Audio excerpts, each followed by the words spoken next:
नमस्कार, hot topic में आपका स्वागत है। मैं हूं अखिलेश शर्मा। बात कर रहे हैं बिहार की, जहां कानून व्यवस्था को लेकर नए सिरे से सवाल खड़ा हो गया है। जब आज सुबह खबर आई कि वीआईपी यानी विकासशील इंसान पार्टी के अध्यक्ष मुकेश सहनी के पिता की हत्या उनके गांव के घर में कर दी गई। इस घटना की संवेदनशीलता को देखते हुए राज्य पुलिस ने इस मामले की जांच के लिए एसआईटी का गठन किया है और कहा है कि जो भी हत्यारे हैं उनकी गिरफ्तारी जल्द ही की जाएगी। इस बीच बिहार के मुख्यमंत्री नीतीश कुमार ने कानून व्यवस्था की समीक्षा के लिए सभी डीएम और एसपी तथा अन्य वरिष्ठ अधिकारियों की बैठक बुलाई है।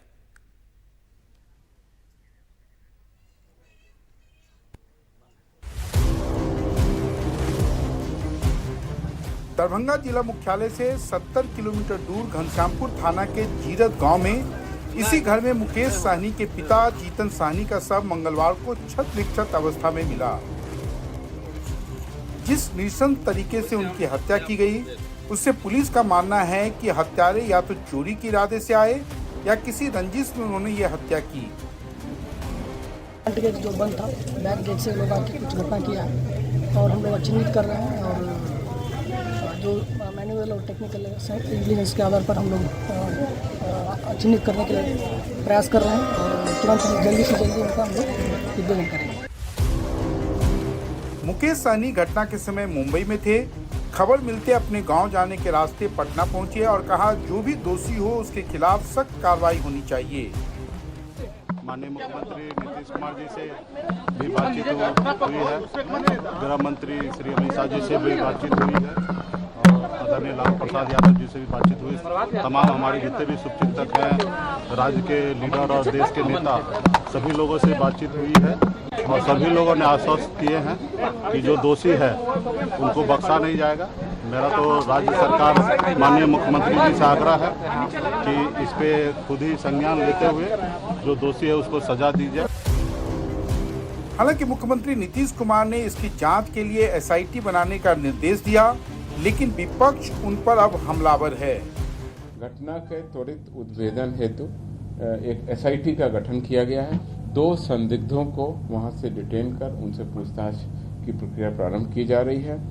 सभी बिंदुओं पर पूरी गंभीरता और संवेदनशीलता के साथ बहुत ही बारीकी और सघनता के साथ जांच की जा रही है। यह अत्यंत ही दुखद घटना है और सरकार इसे पूरा गंभीरता से ले रही है और प्रशासन और पुलिस अधिकारियों को सख्त निर्देश दिया गया है कि अपराधी किसी भी सूरत में बचना नहीं चाहिए। जिसने भी ये घृणित कार्य किया है उसको सलाखों के पीछे जाना चाहिए। लेकिन ये आए दिन जिस तरह से हर जिले में हत्या हो रही है और नीतीश जी पता नहीं कान में तेल डाल के सोए हुए हैं, उनको अपना देखना चाहिए। उनके शासन प्रशासन को इस चुनौती को गंभीरता से लेने की ज़रूरत है, नहीं तो बिहार के बारे में ऐसे ही खराब छवि है और खराब होगा।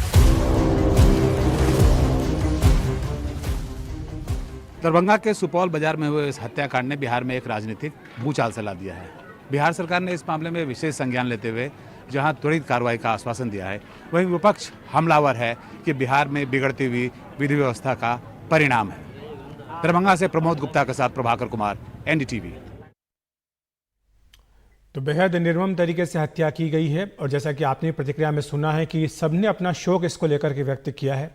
हमारे साथ इसी पर चर्चा करने के लिए राजीव रंजन, राष्ट्रीय सचिव जेडीयू के जुड़ गए, साथ ही मृत्युंजय तिवारी, आरजेडी के प्रवक्ता भी हमारे साथ जुड़ गए। आप दोनों का बहुत बहुत स्वागत है एनडीटीवी इंडिया पर।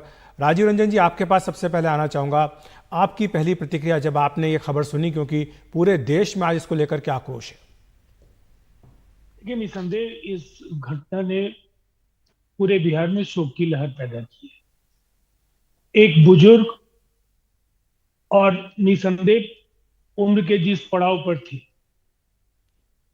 कोई वजह नहीं हो सकती है, ना वो सियासत में थे, ना किसी को उनसे कोई समस्या थी, फिर भी एक निर्मम हत्या के वो शिकार हुए। जिन दर्दनाक परिस्थितियों में उन्हें मौत के आगोश में सोने के लिए विवश किया गया, इससे दुर्भाग्यपूर्ण, दर्दनाक और विभत्स कोई हत्या नहीं हो सकती है।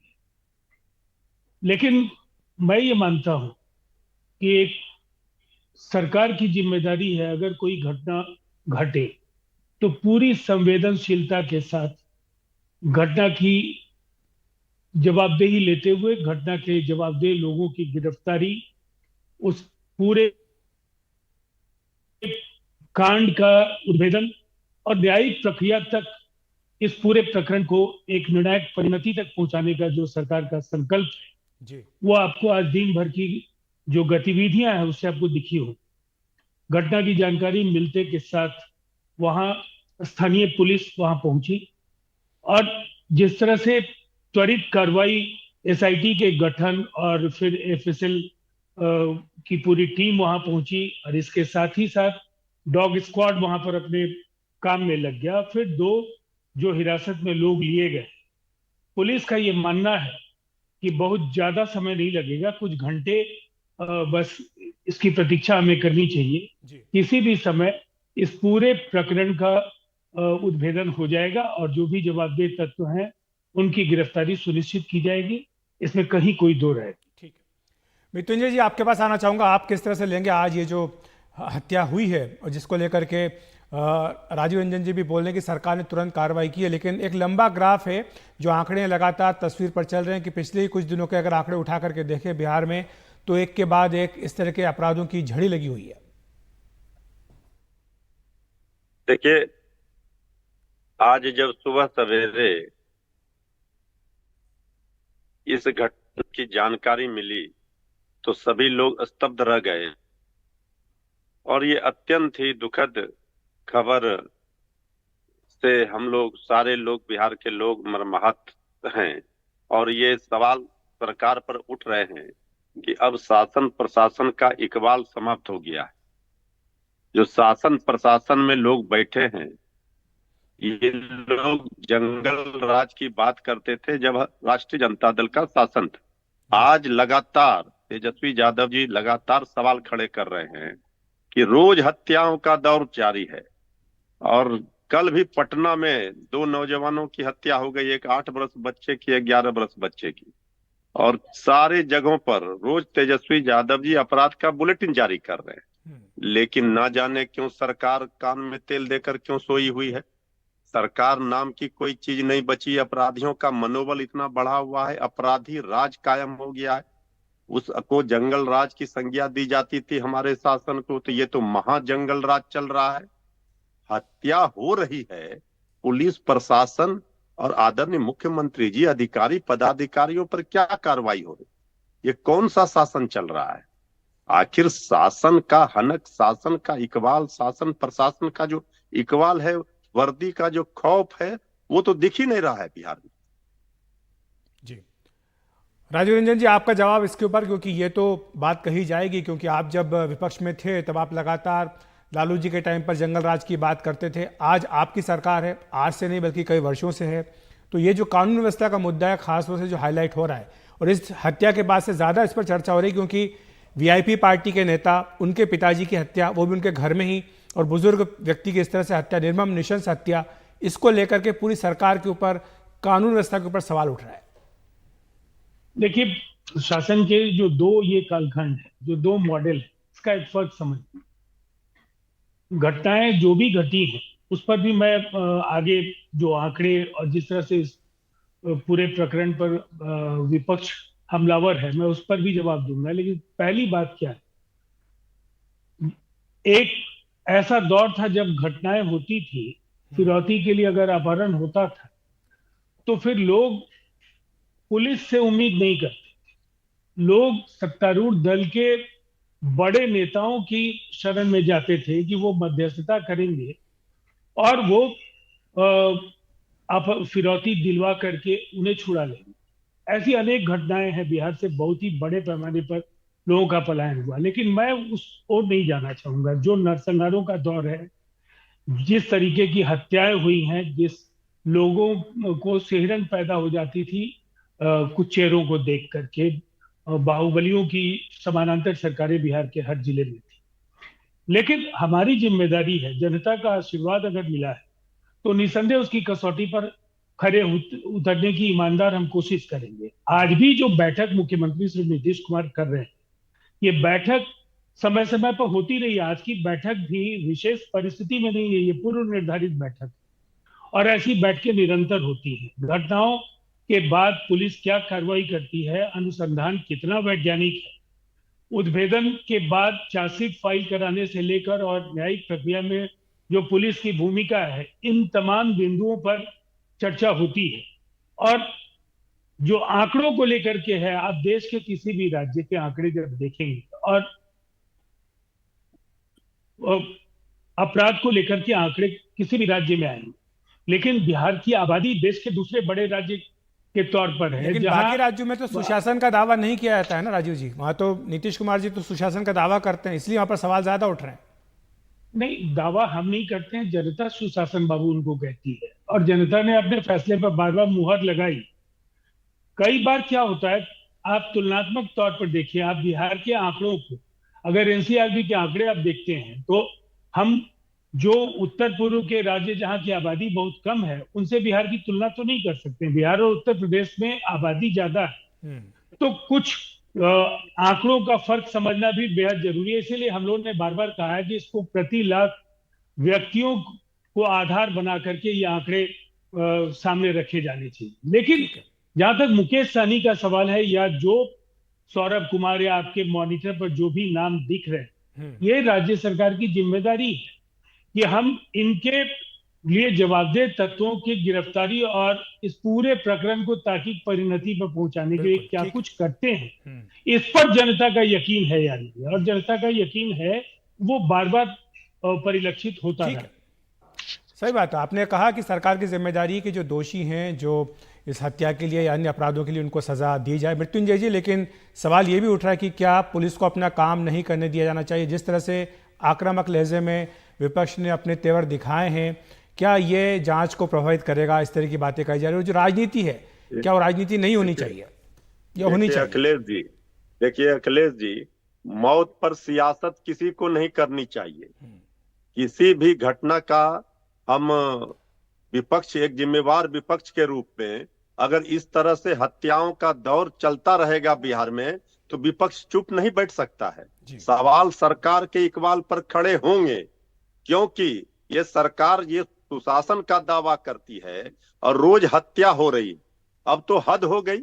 एक राजनेता, बिहार सरकार के माननीय पूर्व मंत्री हैं श्री मुकेश सहनी जी के पिता की हत्या हो गई, और हत्या के बाद सरकार में बैठे कि जान जा अपराधियों का मनोबल इस तरह बढ़ा हुआ है, का हिम्मत कर रहे हैं, तो शासन प्रशासन का इकबाल कहां है? और इस पर आप कहेंगे सत का नहीं, ये सवाल है सरकार की नाकामी का। सरकार के जी, मृत्युंजय जी का वीडियो चला गया है, कुछ तकनीकी गड़बड़े है इसमें, लेकिन राजीव जी आपके पास आना चाहूँगा संक्षेप में आपकी टिप्पणी, क्योंकि जो बात कह रहे थे मृत्युंजय जी कि सरकार का इकबाल होना बहुत ज़रूरी है, और जिस तरह से लगातार घटनाएं बढ़ रही हैं, आप ठीक है कह रहे हैं कि सरकार की जवाबदेही है, जिम्मेदारी बनती है, जांच जल्द से जल्द पूरी हो, लेकिन अपराध तो रोके जा सकते हैं अगर सरकार की इच्छा शक्ति हो, दृढ़ इच्छा शक्ति हो। अगर पुलिस सही तरीके से काम करे तो शायद ये अपराध होने की नौबत ही ना आए। देखिए, उस रणनीति पर भी लगातार सरकार काम कर रही है। मैंने आपको कहा, जो प्रिवेंटिव मेजर्स हैं, एक जो इस तरह के खुफिया सूत्रों का इस्तेमाल करना, एजेंसीज के बीच का बेहतर समन्वय, और समय समय पर जनता को भी, कई बार जनता के बीच भी जो सक्रिय लोग होते हैं वो पुलिस को बहुत सारी जानकारियां देते हैं, उसके बाद भी कई घटनाएं होती हैं। तो पहला चरण है कि हम निषेधात्मक जो भी वातावरण बना सकते हैं, जो रणनीति पर काम कर सकते हैं, वो हम कर रहे हैं। फिर भी कुछ घटनाएं हैं, तो समीक्षा आज हो रही है। समीक्षा में जो भी बिंदु उभर करके आएंगे उसके आधार पर वो निर्देश देते हैं, और उसके आधार पर आगे का रोडमैप भी तय हो। शुक्रिया आपका राजीव जी इस तमाम चर्चा के लिए, हमारे साथ जुड़ने के लिए। और अब आपके लिए एक सवाल हम रख देते हैं, जिस पर आप अपनी राय हमें QR कोड को स्कैन करके दे सकते हैं और अपना जवाब भेज सकते हैं। सवाल ये कि क्या जम्मू कश्मीर में आतंकवाद के खिलाफ और ज़्यादा सख्त नीति की ज़रूरत है? आपको बता दें कि जम्मू कश्मीर में आतंकी लगातार सुरक्षा बलों को निशाना बना रहे हैं। पिछले 9 दिनों में जम्मू कश्मीर में 9 जवान शहीद हो गए। जम्मू कश्मीर के उपराज्यपाल मनोज सिन्हा ने कहा है कि अपने सैनिकों की मौत का बदला लेंगे और आतंकवादियों के नापाक मंसूबों को विफल करेंगे। लेकिन सवाल यही है कि आतंकवाद के खिलाफ और कड़ी नीति होनी चाहिए।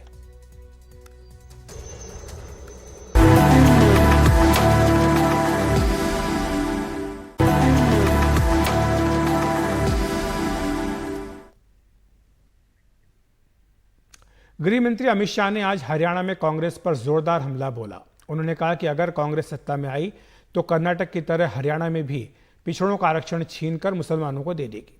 साथ ही उन्होंने ये भी कहा कि हम ये नहीं होने देंगे। हरियाणा के महेंद्रगढ़ में पिछड़ा वर्ग सम्मान सम्मेलन को संबोधित करते हुए केंद्रीय गृह मंत्री ने कहा कि नायब सिंह सैनी की कैबिनेट ने 3 बड़े निर्णय किए हैं। पहला निर्णय, क्रीमी लेयर की सीमा 6 लाख से बढ़ाकर 8 लाख रुपए कर दी गई है। दूसरा, पंचायतों में ग्रुप डी को भी 5% आरक्षण, और तीसरा, नगर निगम में ग्रुप बी के लिए अलग से 5% आरक्षण दिया जाएगा। नायब सिंह जी की कैबिनेट ने 3 निर्णय करे हैं। सबसे पहला निर्णय, क्रीमी लेयर की सीमा 6 लाख से बढ़ाकर 8 लाख करने का निर्णय नायब सिंह सैनी भाजपा सरकार ने किया है। इसके साथ साथ 8 लाख गिनने में तनख्वाह भी नहीं गिनी जाएगी और कृषि की आय भी नहीं गिनी जाएगी। अब हर बच्चे को ओबीसी का फायदा मिलेगा। अब तक पंचायतों में जो रिजर्वेशन था उसको भी बदलने का फैसला किया है। पंचायत में 8% रिजर्वेशन ग्रुप ए के लिए था, उसके साथ 5% रिजर्वेशन ग्रुप बी के लिए भी आज से शुरू हो जाएगा। इससे बहुत बड़े हरियाणा की जनता को ये आरक्षण का फायदा मिलेगा। रिजर्वेशन म्युनिसिपल कॉरपोरेशन में भी 5% ग्रुप बी के लिए शुरू होगा, 8% जस का तस रहेगा और ग्रुप बी का रिजर्वेशन 5% ज्यादा मिलेगा। आप क्या हिसाब मांगोगे? हिसाब तो हम देंगे आपको, और आपसे हिसाब, कांग्रेस से हिसाब हरियाणा की जनता मांगेगी, मेरे बीसी समाज के भाई मांगे। भाइयों बहनों, कर्नाटक में बीसी का रिजर्वेशन छीनकर मुसलमानों को रिजर्वेशन देने का, यहां पर भी आएंगे तो यही होगा। मैं आप सभी को आश्वस्त करना चाहता हूं, हम मुस्लिम रिजर्वेशन हरियाणा में हमारे प्राणांत से भी नहीं होने देंगे। ईवीएम पर लगते आरोपों के बीच चुनाव आयोग ने एक और बड़ा कदम उठाया है। आयोग ने उम्मीदवारों को ईवीएम की बंट मेमोरी की जांच परख के लिए अब और ज्यादा विकल्प देने का फैसला किया है। इसके लिए नया एसओपी जारी किया गया। इसके मुताबिक अब उम्मीदवार जांच के लिए विधानसभा के किसी भी बूथ से ईवीएम का चयन कर सकते हैं। किसी भी मतदान केंद्र से ईवीएम यूनिट, बीयू, सीयू, वीवीपैट को किसी भी क्रम में मैच कर सकते हैं। मॉक पोलिंग के लिए भी किसी क्रम में 1400 तक वोट डाले जा सकते हैं। इस प्रक्रिया से फर्मवेयर में किसी भी तरह के छुपे फंक्शन का डर खत्म हो जाएगा। सब कुछ उम्मीदवार को ही तय करना है। इससे पारदर्शिता बढ़ेगी और उम्मीदवारों की भागीदारी भी बढ़ेगी। चुनाव आयोग ने पहले ही जानकारी दी है कि हाल ही में हुए लोकसभा चुनाव के लिए ईवीएम की बंट मेमोरी की जांच के लिए परिणाम घोषित होने के बाद उसे 8 अर्जियां अभी तक मिली थी। तो हॉट टॉपिक में आज इतना ही। नमस्कार।